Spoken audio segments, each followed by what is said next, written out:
Bismillah Rahman Rahim. In the name of Allah, the Beneficent, the Merciful. I am Dr. Muhammad Imran Javed, Associate Professor Orthopedic Surgery. Today I am going to take your lecture about the peripheral nerve disorders. When we go through the brief anatomy of the peripheral nerves, we see that there are two types of tissues in a nerve, and probably you, as a dear student, you know that these two components. One is the connective tissue component, which is the major component of the peripheral nerves, and it consists of epineurium, perineurium, and endoneurium. And the second is the nerve tissues, which consist of axon, which is a part of neuron, and a cell which surrounds these axons. This is known as Schwann cells. They are in the segments in a nerve fibers, and when these are being these nerve fibers are surrounded by an endoneurium, and multiple nerve fibers are embedded in perineurium, and which is known as a fascicle, and many of the fascicles are embedded or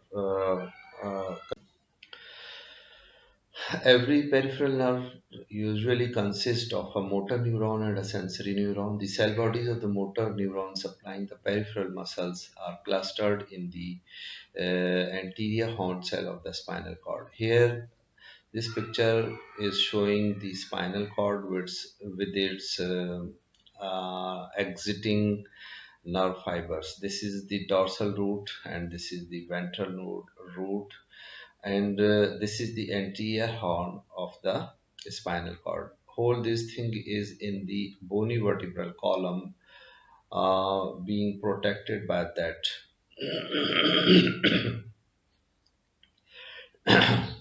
Axon may be a meter long, as the spinal cord is lying in the vertebral column. The axon from the lumbar area may be distributed to the muscle in the foot, so that may be a meter or less long.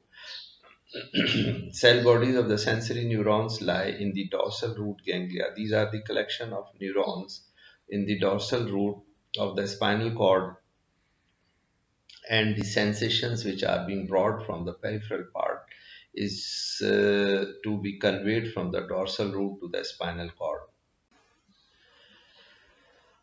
Regarding the peripheral nerve injuries, there is a classification is being set in 1943 by the Seddon. He probably was a neurologist. The purpose of this classification is that it assists in the prognosis to determine that the type of what type of injury is there, and how much time or how it has to be treated. So it is used to determine the treatment strategy. It has been divided into a neuropraxia. This is a reversible nerve conduction block in which there is a loss of some type of sensation and muscle power, followed by spontaneous recovery after a few days or weeks. Then comes the second, the axonotmesis. The term means axonal interruption. This occurs at the level of fascicles, and there is no loss of conduction, but the nerve is there is loss of conduction, but the nerve is in continuity, and neural tubes are intact. The Schwann cell neural tubes are usually intact. And the third type of injury is the neurotmesis. Neurotmesis means the division of the nerve trunk, such as may occur in open wound, like if somebody has been stabbed by a knife, and that knife have given a cut to the nerve, then this is the neurotmesis. Later on, the peripheral nerve injuries are again being further classified by the Sunderland in 1950s. He classified into the first degree conduction block and demyelination, second degree axonal loss, and the third degree the disruption of the endoneurium, and fourth degree disruption of the perineurium, and the fifth degree disruption of the epineurium. When we see this picture, this is the cell body of the neuron, and it has given rise to a axon which is going into the myelin sheath, and this black area is showing the part where the injurious stimulus has acted upon and has given rise to kind of physiological or anatomical damage which prevent the propagation of impulse from cell body to the distal part of the nerve. The this has been this is the type 1 injury, and this is the type 2. Type 1, there is a segment is involved, and in type 2 the whole of the distal part is involved, and it is being injured. The type 3 is that here the difference is that you will see that the myelin sheath is also disrupted, but the tube of the perineurium and endoneurium is still intact. And the fourth part is that here the fascicular disruption is there, but the nerve trunk is still intact. And the type 5, when the nerve is being cut into two parts, this is known as the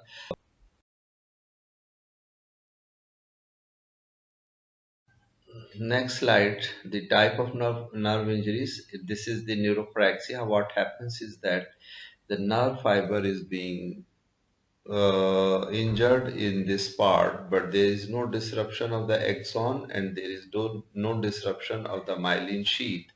The injurious stimulus has acted upon here, and it caused the propagation of impulse from here to the end organs, which may be muscles or some other organs as well. And in the axonotmesis, the injurious stimulus has acted here, and it has caused the destruction of this whole, but there is still continuation of the nerve fibers and trunks. The axon will grow from here, and it again goes to the end organs and being start functioning in some time. The Neurotmesis, the injurious stimulus has acted upon here, and it has caused the disruption of the nerve trunk. The distal part becomes separated from the proximal part, and what happens is that the proximal area a little bit degeneration occurs, and then it starts regenerating, and it forms the last myelin segments and gives rise to emergence of the axons from the myelin sheath, which try to find out their end organs and being collected here, and this forms a nodule of nerve fibers there. This is known as the neuroma. Now we come to the clinical aspects of these types of nerve injuries. Usually, in clinical practice, we use this Saddle's classification, neuropraxia. It is due to the mechanical pressure on a nerve, the compression causing the segmental demyelination or changes in the nerve axons, which blocks the propagation of nerve impulse. The crutch palsy. What happens in this crutch palsy? This is a diagnosis where the radial nerve or the axillary nerve get blocked by the pressure of the body when a patient uses the crutch to walk. The nerves which are emerging from the brachial plexus comes from the neck and goes into the upper extremity, and when patient uses crutch in the axilla, it is going to give rise to a pressure or compression of the nerve, and patient will start having symptoms in the distal part, maybe a weakness in the hand, wrist, elbow area. And this when patient comes to us we examine them, and when we take the history, they say that doctor, I'm using this crutch for the last 2 weeks, and now I have started weakness in my elbow, wrist, or hand area. Saturday night palsy, second, this is the type of compression of the radial nerve. When we sleep like this and put the weight of the head over the arm area, the nerve is in close proximation to the humerus, and the weight of the head presses that nerve, compresses that nerve, and when we wake up in the morning, then we have a weakness in the hand and wrist area. This is known as the Saturday night palsy. And third, many times we use the tourniquets to perform surgeries. The tourniquets are the instruments which produces a pressure in a cuff, which we encircle around the limbs to perform the surgeries to block the circulation with these tourniquets for the clean and clear area of the surgical field.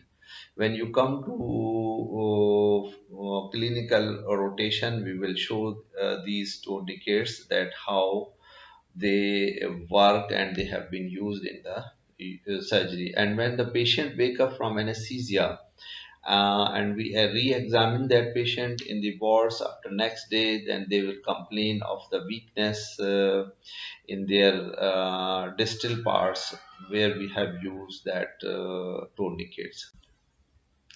Now we come to the axonotmesis. This is a more severe form of nerve injury. Distal to the lesion, the Wallerian degeneration occur. What is the Wallerian degeneration? It is the degeneration of the axon as well as the Schwann cell sheath. The axonal regeneration starts from the proximal part of the injured nerve at a proximal end, and within hours of the injury at a speed of 1 to 2 millimeter per day. The traction and compression are the most commonest causes. Whenever accidents occurs, what happens sometimes the limbs are being stretched or compressed, then they give rise to the this type of injury. As sciatic nerve palsy injury occurs in hip dislocation, what happens is that the when the hip head, the head of the femur is being disrupted from its acetabulum, the sciatic nerve is in close proximity to the head of the femur, and it gives rise to a stretch in the sciatic nerve. And the patient, when we examine these patients, then they show the foot drop. The brachial plexus injury in road traffic accident, many times the patients who are driving motorbike, they get a accident, and many times their limbs are being stretched, or traction injuries occurs, and the brachial plexus will become paralyzed. The radial nerve in the mid shaft of the humerus can get crushed, and traction injury occurs. The humerus is a bone when it is in close proximity to the radial nerve. There is a groove in the bone through which the radial nerve passes. When it breaks into two pieces, then this nerve which is passing in the groove get a traction injury and get paralyzed. Now we come to the third injury type. This is the neurotmesis. Neurotmesis means the division of the nerve trunk, such as may occur in open wound, knife injuries, or bullet injuries, blast injuries, laceration, and crushing and cutting of the nerve. Even after surgical repair, many of the new axons fails to reach the distal segment. I show you in next slide the type of repairs in this kind of injury. The function may never be normal in neurotmesis.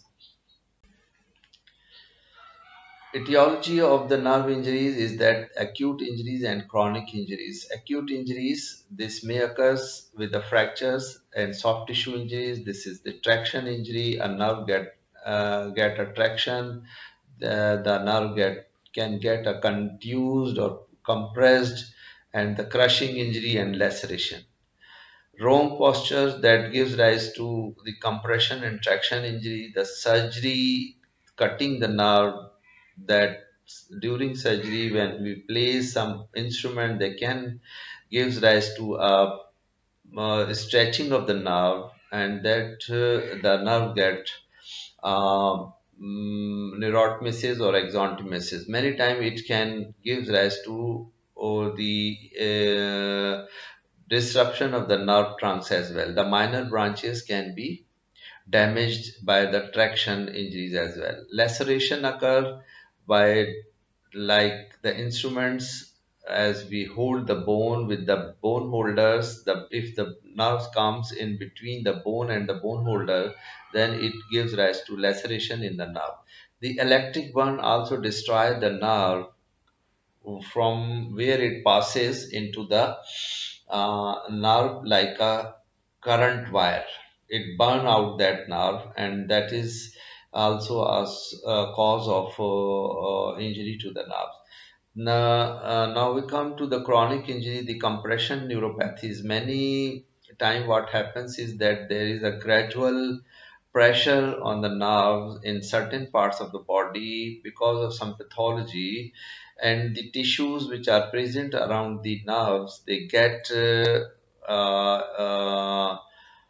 fibrosed, and they make the tunnels smaller, the nerves get compressed. I show you some example later in the clinical features. What happens in the neuropraxia, the profound motor loss with paralysis lasting days or months, and then it recovers normal to minimal,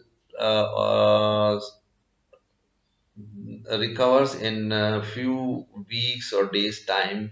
And the sensory part, that may be sometime normal or to minimal sensory involvement occur. The patient will have a numbness in that part which got a neuropraxia, that will disappear as well. Exontemesis, there is complete motor loss with sensory involvement, or complete motor loss and sensory involvement as well occur. And neurotmesis, there is complete motor loss, and there is complete sensory loss. What are the signs and symptoms of nerve injury? The pain occurs to the patient in the distribution of that nerve, the loss of sensation. Patient will say that, doctor, I have got a cut in my arm or in my forearm area, and my this these fingers feel now. Loss of motor power and reflexes. Loss of motor means that patient may not be able to perform the activities which he used to do. If like a radial nerve is damaged, then wrist may be dropped, and he may not be able to extend the wrist and fingers. The power is lost, the reflexes are lost. Wasting occur in long standing time, because if the nerve is damaged at the arm area, the muscles are in the forearm area. There may be neuropraxia or exanthemesis that may take time. The muscles will become wasted.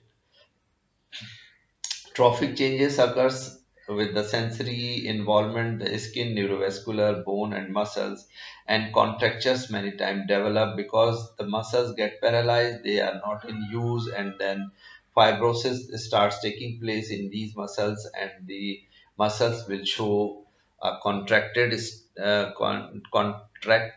state, and they are small in size, and they produces the abnormal posture in the clinical features. The sensory component and motor component must be evaluated whenever a patient comes with complaint of nervous injuries. We evaluate the motor as well as the sensory component of that nerve or that part or that region separately to ensure the accurate diagnosis. That Sometimes patient will have a stab wound in the forearm area. There are three nerves in the forearm: the median nerve, the radial nerve, and the ulnar nerve. So all these three nerves should be evaluated. Always test for nerve injuries following significant trauma. If somebody comes with an accident, the blunt trauma, or bullet injuries, knife injuries, so nerve injuries must be evaluated at the time of initial assessment in that patient. If a nerve injury is present, it is crucial also to look for a accompanying vascular injury. Many times the neurovascular bundle is in close proximity to each other, and whenever there is a nerve injury is detected, then the vascular injury should also be crucial to look for.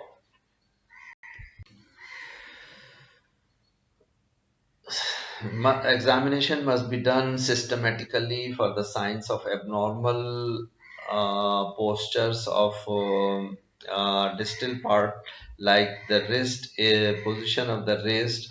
Whenever there is radial nerve injury, radial nerve paralysis, the wrist is dropped. So examination should be systematically.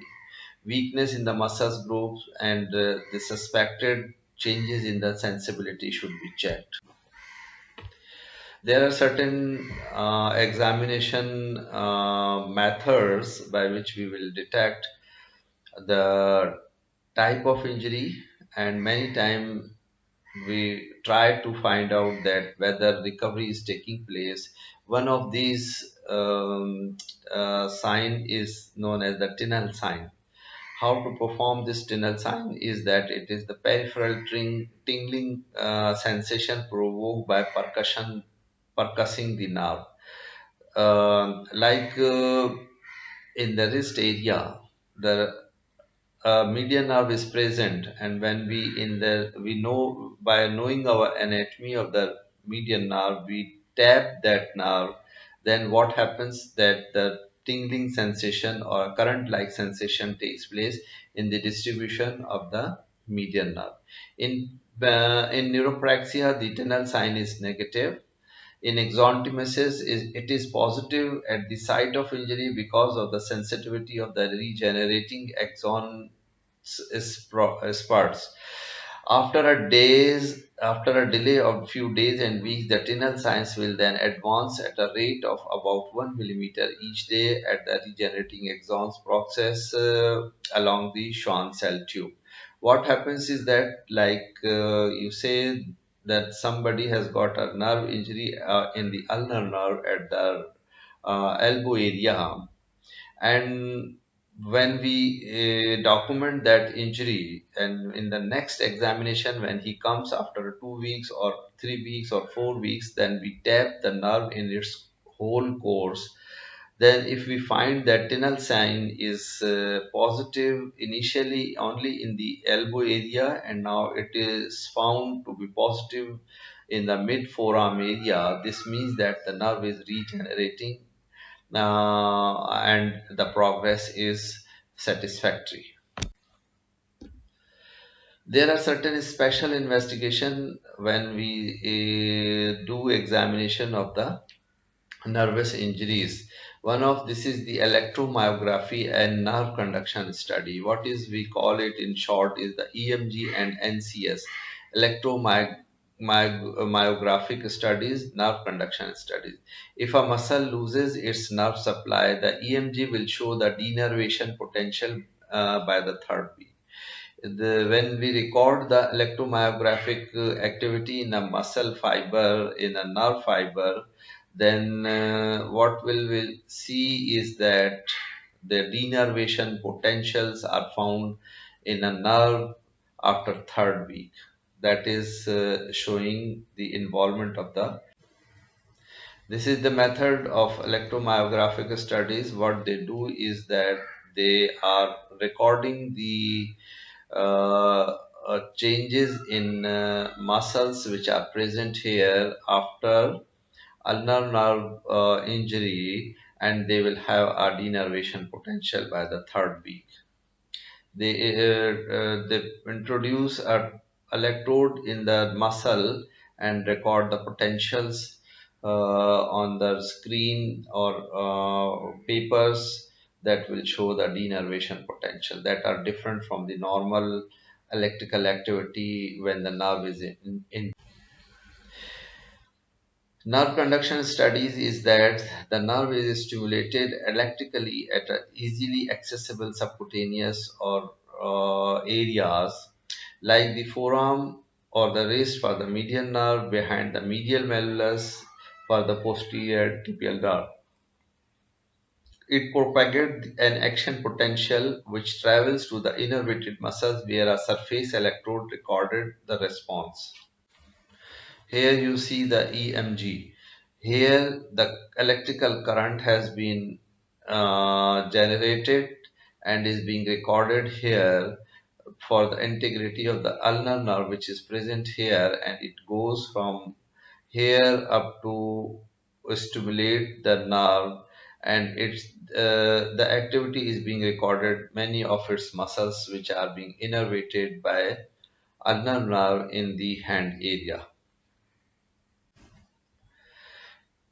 When we have evaluated the patient and we have classified the injury, then we come to the principles of treatment, how we treat. Just to give you an idea, not to that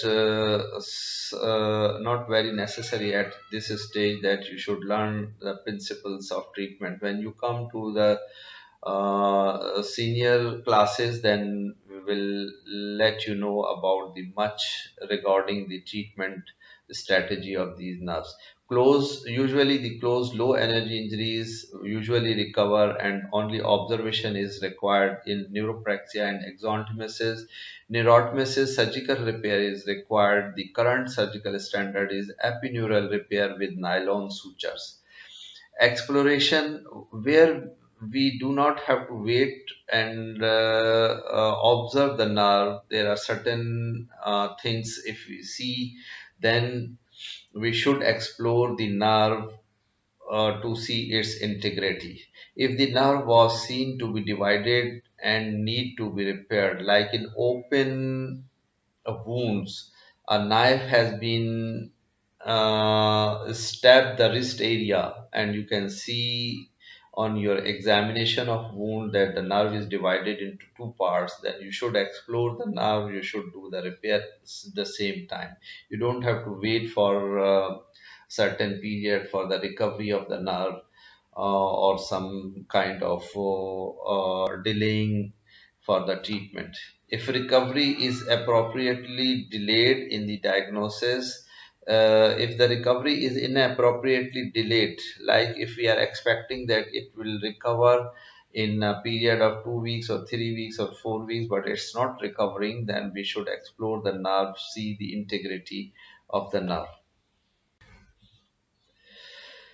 The surgical procedures, what we do is a bit of neurolysis, internal or external, nerve repair, neurotization, and tendon transfers. Just to give you a brief introduction of these terms, not to make you a very expert of these procedures, just to these are the introduction of these terms for you in this lecture. How we do it, that I will show it in next. Here is the, you see, this is the elbow area, and this is the picture one. This is patient, and these are the dissections. Here you will see the nerve is here, and it is being trapped in the fibrous tissues, and the surgeon have done removed or made the fibrous tissues which are adherent to the nerve, separated it. It is known as the external neurolysis, and the nerve is being freed from the tissues. Because of this these tissues, the nerve got compressed in this site, and the distal function is being blocked here. So when we do the neurolysis, what happens? This injurious area will become healed again, and it starts working or functioning again. Here you see the fascicular repair. The nerve is being divided here. What the surgeons do is that you can see the fascicles, minor fascicles, this, and they suture it with the synthetic material or natural materials. They repair the tubes with each other, approximate and keep it like this for longer period of time. The axons which are present in these tubes will regenerate from proximal to the distal part, and the nerve start functioning again. Here I show an example of the nerve tumor excision. The patient came with a complaint of pain and some tingling like sensation in its distal limb area below the knee. And on investigations like this is the MRI of that thigh showing a big tumor in the mid thigh area, which was suspected to be a nervous tissue origin. And when surgery exploration was done, here you can see the nerve trunk, and this is the rounded tumor which has been excised from the and being separated from. Here you see the excised separated tumor, and this is the nerve is in continuation. These tumors produces a pressure in the area and produces nerve blockage and reduces the nerve function, neuropraxia many times, and axonotmesis many times. But many times what they do is that they erode the nerve, and by erosion they disrupt the anatomy of the nerve, and they can destroy a segment of the nerve as well. Malignant nerve grafting is a technique in which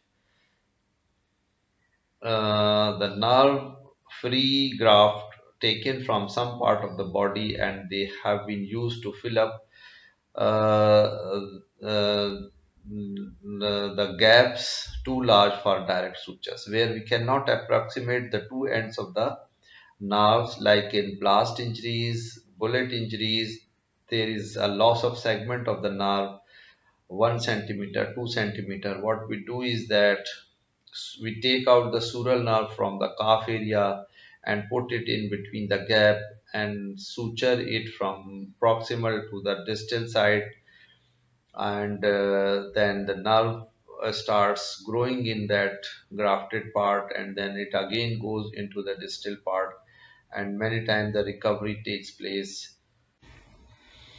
This is the example of nerve grafting. Here you see the injury in this part. The nerve is being divided here. This is the hand digital nerve. Sensory nerve are usually more good for this procedure. And here you see that nerve is in two parts. Here they have removed the crushed part, and there is a gap between the two ends of the nerve. What they have done is that they have taken a graft from the sural nerve, placed in between the two ends, and suture it here and suture it here. The from proximal to the axons grow in this grafted nerve, and it again goes into the distal part, and the distributed area will again become uh, re-innervated.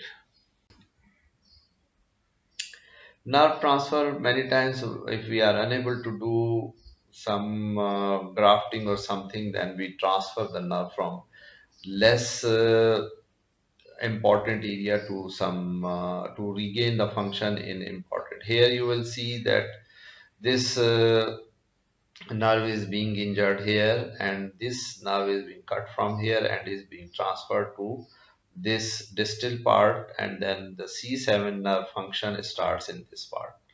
This is a technique of nerve transfer known as neurotization. Tendon transfers, if we are unable to do anything regarding the nerve injuries, what we do is that we transfer the tendon.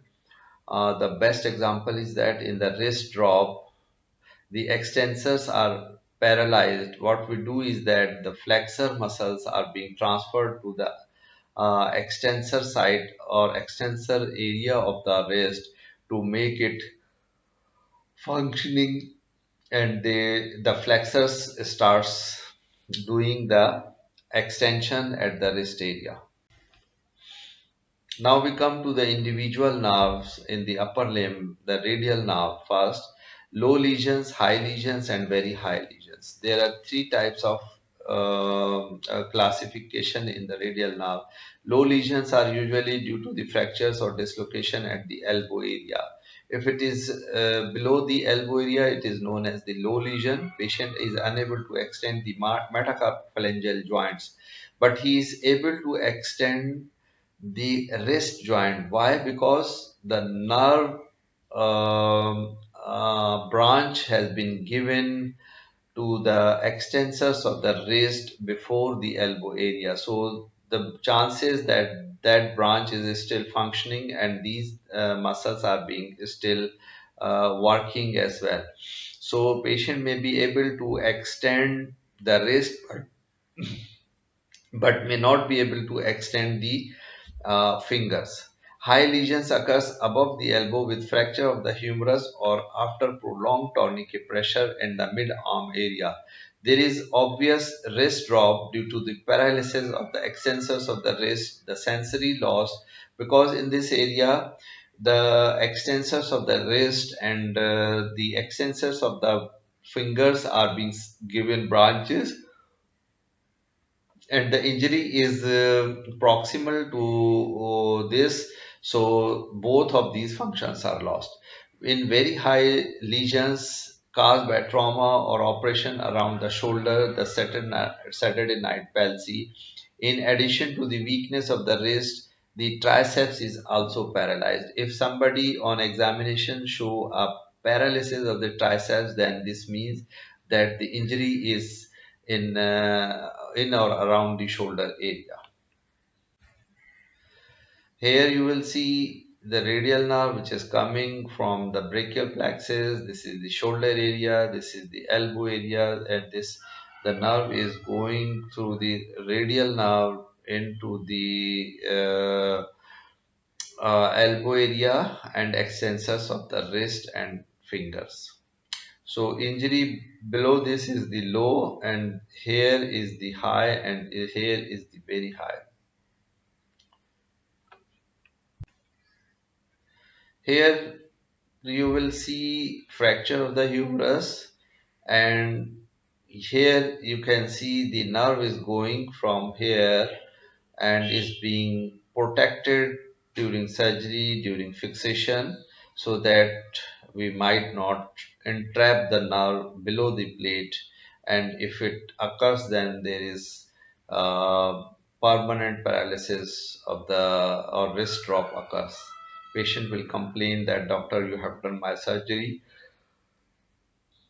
and now I am unable to use my wrist as I was using it previously. So be careful while performing the surgery to take care of the nerves, to check their integrity and protect them from producing injury by your knife, by your screws, by your blade sense. This is the sensory area of the radial nerve where it supplies. This area is being supplied by, when we check for the radial nerve, uh, we have to check this area for sensory loss. This picture is showing the wrist drop. Usually the wrist is not like this. The muscle tone keep the wrist in a bit semi-extended position, but when there is an injury to the radial nerve here, the wrist is completely in flexion.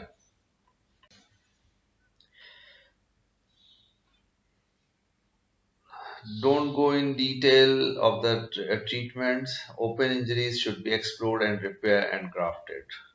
Close injuries, usually first or second degree lesions, neuropraxia and axonotmesis, should be under kept observation without surgery. Ulnar nerve low lesions, often caused by the cuts or shattered glass. Many patient comes to us with that they are working on windows, they were cleaning, and then they got a break in the glass, and they have injured their wrist area, and they produces the ulnar nerve is very subcutaneous in the wrist area of the ulnar side. There is numbness of the ulnar nerve and a half finger, the sensory loss because the sensory branches are being given in this area. In the chronic cases, the hand assumes a typical posture. If you see that patient will say that doctor, I have got an injury in the wrist area or forearm area 2 months back, 3 months back. Now my these fingers are getting clawed. So this is known as a claw hand deformity. This may occur due to the weakness of the intrinsic muscles of the hand.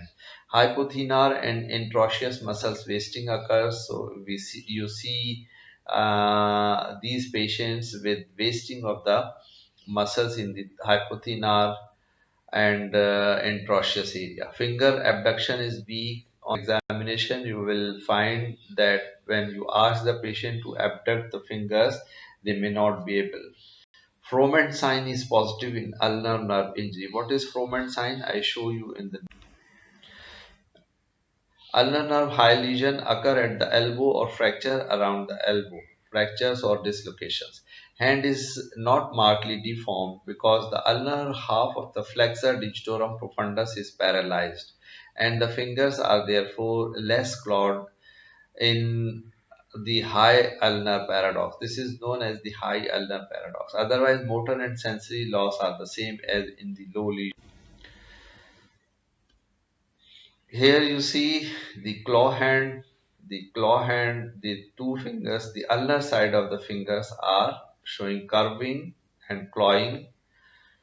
Here you will see these two fingers. Here you see the atrophy of the interosseous muscles. This is the Froment sign. What happens is that when we ask the patient to hold a paper with both the thumbs in between the first web space or the web space between the thumbs and the hand, then in on the injured area the patient tried to hold the paper with the tip of the thumb on that side. As you see here in the normal side, he is not using the tip, but he is using this part to hold the paper. Here he is trying to hold because he is paralyzed with these abductors of the interosseous area. So he uses the long flexors to hold the paper in between this area. So this is known as the Froment sign. Treatment as same with the radial nerve exploration and suture when we suspect it to be divided in bullet injuries, in stab wounds, or in blast injuries. And sometimes they need a physiotherapy and protect hand from burn because there is loss of sensory area as well. Median nerve is the third nerve in the upper limb. It's low lesions and high lesions. The low lesions may be caused by cut in front of the wrist or by the carpal dislocations. Wrist area is very prone for median nerve injury. The patient is unable to abduct the thumb and sensation in the radial 3.5 digits of the fingers is lost. In long-standing cases, the thenar eminence is wasted. In the ulnar nerve, the hypothenar eminence goes. Here, the thenar eminence is wasted.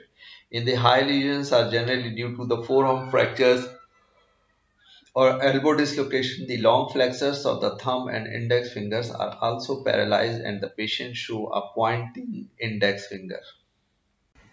Here you see the wasting of the thenar eminence, because the muscles which are here are being supplied by the median nerve. When there is injury in this area, here, anywhere, then the motor branches to these muscles are being paralyzed, so it shows an atrophy. The muscles get destroyed, atrophied, and there is flattening of the hypothenar eminence. Here you will see the pointing finger sign. The patient, when asked to flex or make the fist, he may not be able to flex the index finger, and it is known as the pointing index. The sensory area, you will aware of the median nerve. It supplies on the palmar side the radial three digits and a half of the fourth digit as well. Treatment is same as with the median and ulnar nerve. Divided nerve should be sutured. Nerve grafting should be done if there is a gap. Late lesions are sometimes seen. There has been no recovery. That disability is severe because of the sensory loss and the deficient opposition. Tendon transfer to restore the opposition of the thumb to the fingers is being done for chronic cases. Now we come to the lower limb. The more commonly only what we see is that there is a foot drop. If the injury to the sciatic nerve occur from lumbar plexus to anywhere in the up to the knee and leg area, what happens is that here the patient is able to move his toes towards the face or upward, but on this side you will see that the toes and big thumb, big toe, here you will see that the toes and the big toes are pointing, are not as pointing in on this side. So, and the ankle is also in a little bit dropped position, so this is known as the foot drop, and it usually occurs with injuries to the hip joint, sciatic nerve injuries, tibial nerve injuries, and common peroneal nerve injuries and sciatic nerve injuries. Thank you very much. If any question, please you can ask about uh, what is the way to ask questions. Whenever we meet together, you can write down the questions and can contact us and ask these questions. Keep it up to that time, and we will answer your questions. Thank you very much again, and I hope that you have got a few uh, ideas about the nerve injuries, and as you grow in your knowledge, you will make it